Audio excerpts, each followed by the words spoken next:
Um homem soberbo, arrogante, prepotente, dissimulado, mentiroso. O servo de Deus trabalha 20, 30, 40 anos no ministério, nunca deu um mau exemplo. Nunca deu um mau exemplo. Em audiência foi constatado que o presidente da Assembleia de Deus no estado de Pernambuco, o pastor Ailton José Alves, mantém Caixa 2 durante a sua administração. O servo de Deus trabalha 20, 30, 40 anos no ministério, nunca deu um mau exemplo. Nunca deu um mau exemplo. De igual modo, também ficou constatado que o seu salário mensal é mais de R$200 mil.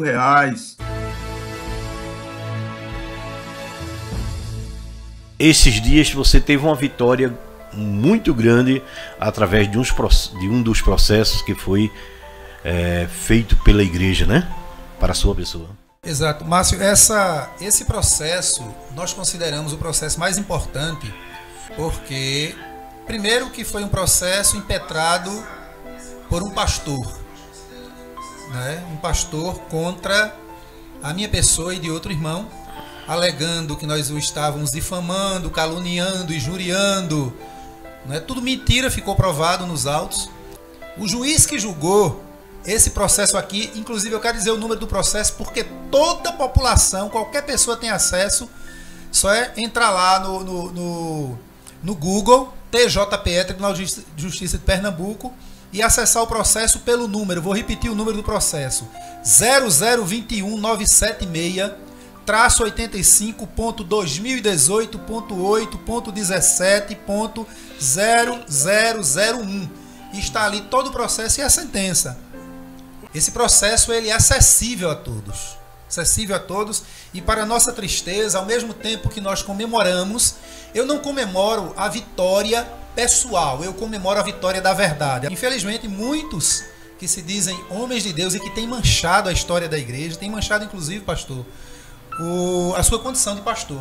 Está difícil hoje para homens de Deus carregarem o nome pastor, tendo em vista a corrupção tão desenfreada por parte de uma maioria de pastores que apenas têm o nome. Homens que um dia foram chamados por Deus, que se desviaram, outros que se fizeram pastores, outros que foram melados de óleo, outros que estão envolvidos até o pescoço, não com a política séria, mas com a politicagem corrupta e com uma série de situações ligadas ao mundanismo, infelizmente. Hoje as pessoas conhecem quem é Ailton José Alves. Por exemplo, ele usou o púlpito da igreja cheio de... Nunca deu um mau exemplo. Nunca deu um mau exemplo. Aparece um canalha,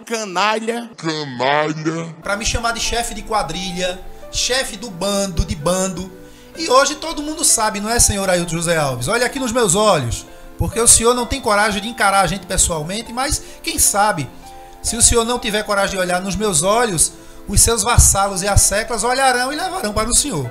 Não adianta, senhores pastores, não adianta, Ailton José Alves, arrumadinho não.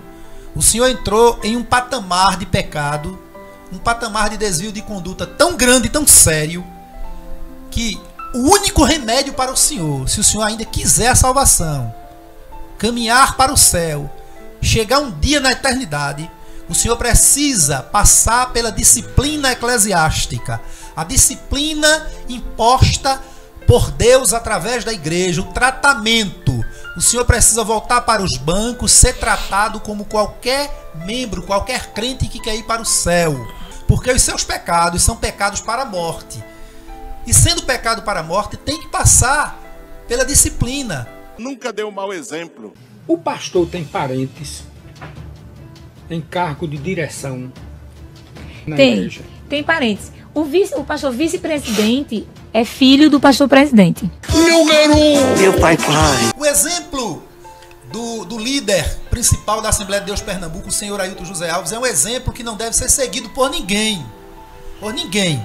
Pelo menos quando eu digo ninguém, pessoas que leem a Bíblia, que têm intimidade com Deus, que oram, que vão buscar no altar de Deus e não ficam apenas esperando de um pregador, de um cantor. Não, de maneira nenhuma. Porque um pastor que mente, um pastor que esconde, milhões e milhões da igreja, nunca prestou conta.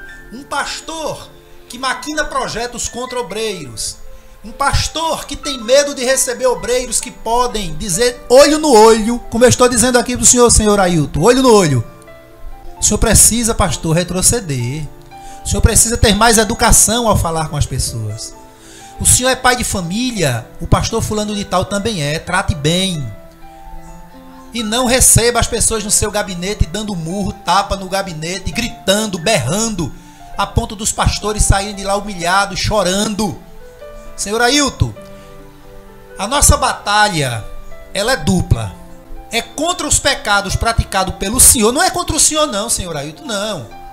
A questão aqui não é ad hominem, como diz o pastor reverendo Rafne lá em Portugal. Ou seja, não é contra o homem. A questão aqui é contra os atos, o pecado. Infelizmente, senhor Ailton, o pecado é praticado por homens. As transgressões que nós estamos combatendo é o senhor que está praticando juntamente com os seus vassalos, que são aqueles que lhe cercam ali, recebendo salários de 30, 40, 50 mil reais para lhe protegerem. Porque quem anda com segurança como o senhor anda, ou é gangster, ou é líder de facção criminosa, Ou político. ou é político autoridade, que é normal pelo cargo que uma autoridade ocupa andar com segurança. E não pastor, um homem de Deus, que prega que o anjo do Senhor acampa-se ao redor dele e o tem. Mas sabe por que acontece isso? Porque o senhor é medroso, todo mundo sabe que o senhor é frouxo. Que paradoxo, né? né? O senhor, a característica do senhor é de ditador. Porque isso é característica de ditador, de homem covarde. E o senhor age dessa mesma forma. Nos bastidores o senhor é o valentão, agora cara a cara. Por isso que o senhor foge das audiências, né? Nas audiências o senhor nunca vai, manda representante. E quando vai para mentir, para enganar. Porque o senhor sabe que vai ouvir a verdade de homens sérios. De homens sérios. De homens que têm Deus na vida. De homens que, diferente dos seus seguranças que agrediram o irmão Sivaldo lá em Recife, fogem de agressão. Eu já disse ao senhor que se os seus seguranças vierem me agredir, eu vou correr. Que eu gosto de correr, por isso que eu gosto de andar de bicicleta, exatamente para correr dos seus seguranças. Agora, se conseguirem me pegar, eu vou ser obrigado a me defender. Eu desafio qualquer obreiro no Templo Central e no culto que Ailton esteja, quando terminar o culto, subir no púlpito para falar com ele como pastor. Duvido. Os seguranças fazem lobby que está aí à frente porque Deus está permitindo. E um dos motivos, senhor Ailton, Deus está permitindo, eu tenho dito aos pastores, um dos motivos é para punir e castigar os pastores covardes. Homens que ainda são homens de Deus, mas são covardes. São como o justo Ló, lembra? Ló era crente, mas era covarde. Todos viram ali que o senhor foi para mentir do começo ao fim. E esse juiz aqui, viu, irmãos, militantes, que defendem o homem cego, pobre, cego e nu. Não fiquem aqui querendo acusar o juiz de ser um juiz iníquo, um juiz ímpio não, viu? Porque esse juiz aqui é um homem íntegro. Um homem conhecido no tribunal, no estado de Pernambuco, respeitado. Ele passou 2 anos entrando para o 3º ano para proferir essa sentença, porque ele queria estudar detalhes, para não errar em nada, não ser injusto. E aqui ele mostra a justiça feita.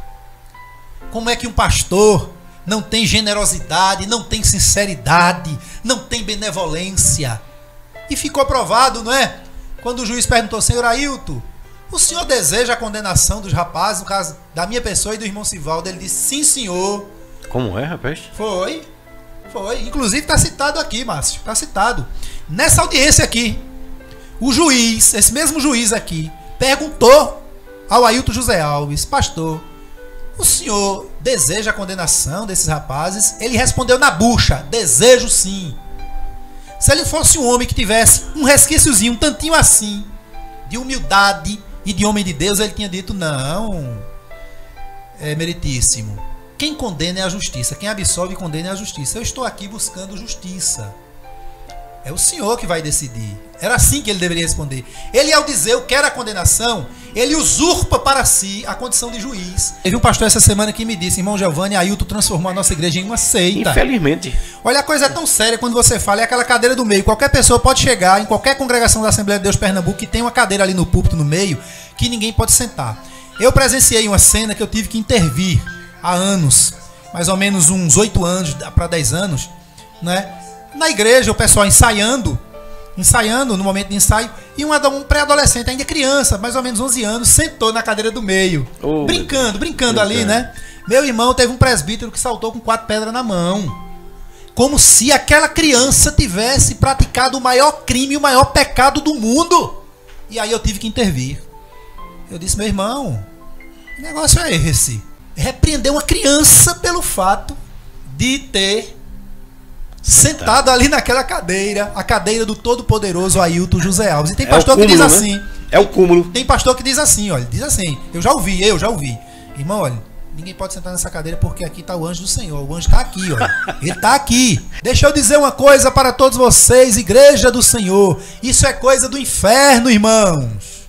Mas o senhor Ailton, ele divide. Na mente doente dele, ele diz o seguinte: crente, salvo e santo só é quem é da Assembleia de Deus Pernambuco.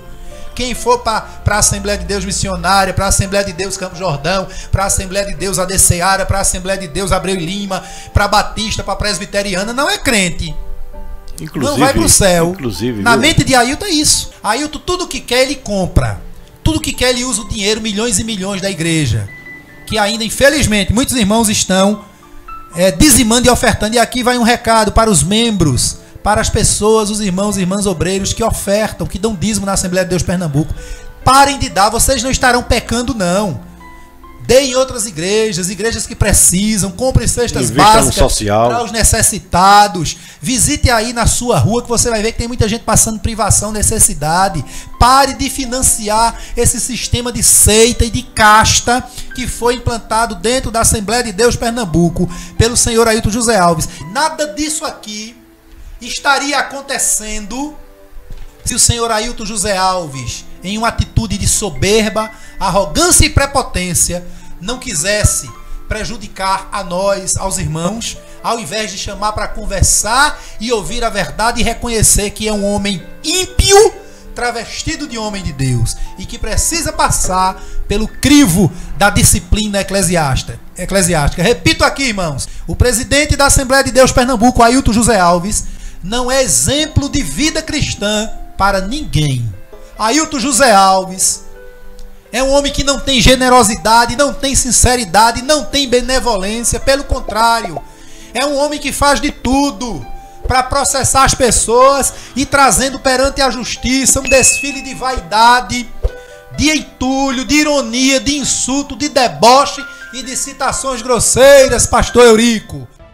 Me chamo Luiz Miguel dos Santos, minha OAB é 13721, represento os recorridos Giovanni Cardoso de Farias e Sivaldo Eugênio de Freitas. Inicialmente quero cumprimentar os presentes, também os servidores e ao procurador que se encontra presente.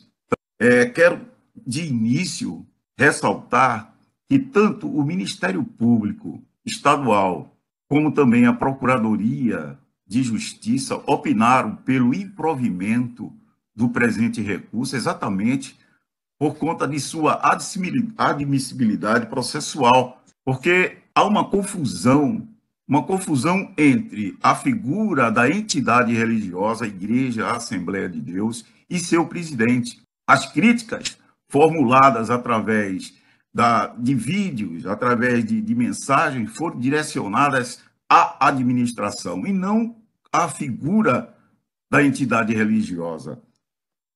As críticas derivam de situações vexatórias, até para se trazer aqui diante de vossas excelências, onde, em audiência, foi constatado que o presidente da Assembleia de Deus no Estado de Pernambuco, o pastor Ailton José Alves, mantém Caixa 2 durante a sua administração. De igual modo, também ficou constatado que o seu salário mensal é mais de R$200 mil. Além de que, também, na mesma instrução processual, ficou configurado que ele participou de rachadinha com políticos da igreja.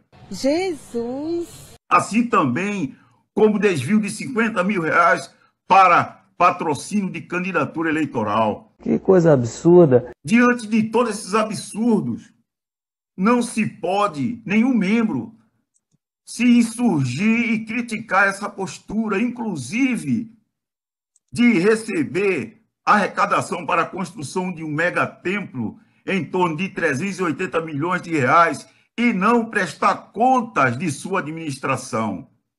Então, nós estamos diante de uma pessoa tão soberba que não admite que nenhum membro da igreja, ninguém o critique sobre esse descalabro na sua administração.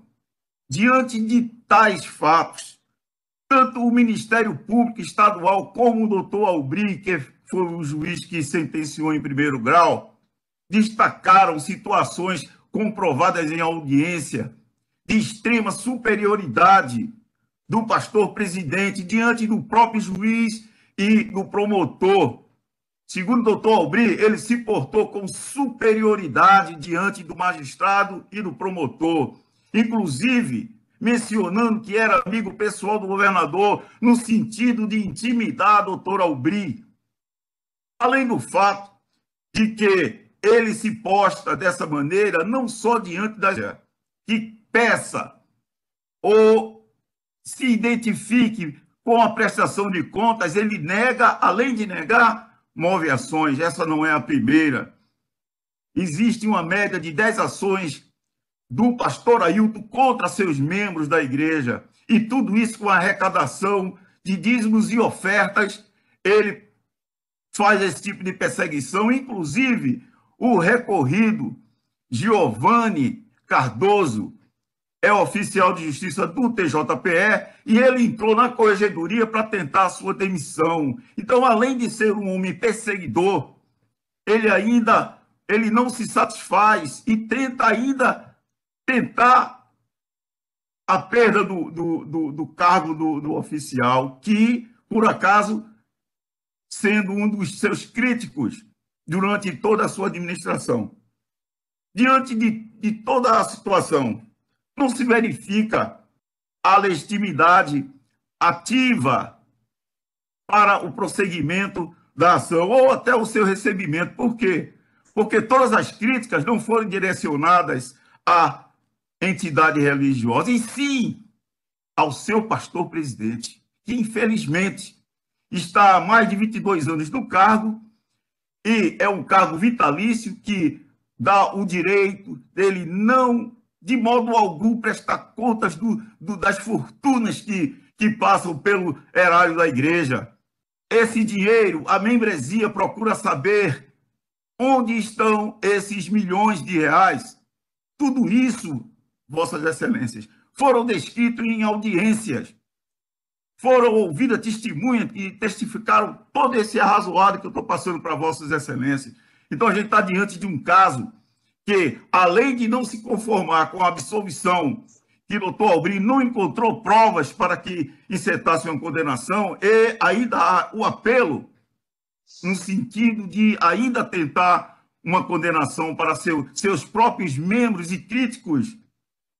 Essas pessoas que estão aqui são recorridas, são membros da igreja. Inclusive, o próprio doutor Aubry, em audiência, destacou isso. Poderia ser resolvido isso de forma dentro dos parâmetros da igreja e não se vir buscar uma guarida no judiciário. Isso aí demonstra o caráter desse presidente, o caráter desse pastor, que, inclusive, nas alegações do parecer do Ministério Público, doutor Divaldo Mulatinho colocou um destaque em Eclesiástico. Tudo é vaidade. Tudo é vaidade. Significando dizer que a postura desse pastor diante das autoridades é dessa forma. Então, além da questão da preliminar, de legitimidade, falta de legitimidade da parte em ingressar com uma queixa em que, por modo reflexo, assim não pertence, e sim ao presidente. Inclusive, o presidente tem outra ação nos iguais moldes. Da mesma forma que ainda está para fora, ele também utiliza a entidade também para ingressar, alegando que os ataques são contra a entidade, quando não se confunde a pessoa física do seu presidente com a entidade pessoa jurídica. Não se confunde. No entanto, a soberba é tamanha que ele confunde, ele se considera a própria igreja.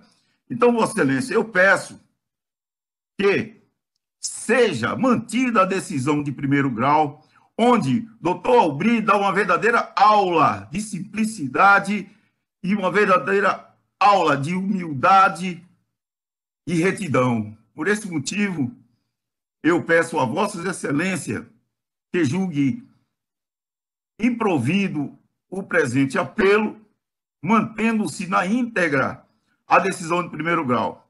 Agradeço a todos. Agradeço, doutor Luiz Miguel, e passa a palavra para o desembargador Antônio Carlos. A sentença recorrida, portanto, é a que melhor se coaduna com as provas dos autos, razão pela qual a manutenção da absolvição dos apelados é a medida que se impõe. Feitas tais considerações, nego o provimento ao recurso, preservando, pois, a absolvição de Giovanni Cardoso de Farias e de Sivaldo Eugênio de Freitas, com a manutenção da respeitável sentença por seus próprios e jurídicos fundamentos. É o voto, Excelência. Voto do relator, negando provimento ao apelo, está em discussão, com o voto, desembargador Isaías. Presidente, eu acompanho o relator. Eu também, pedindo vênia a defesa do doutor Yuri, e eu acompanho o parecer da Procuradoria e o voto do relator, e anuncio o resultado do julgamento. A unanimidade negou o provimento ao recurso.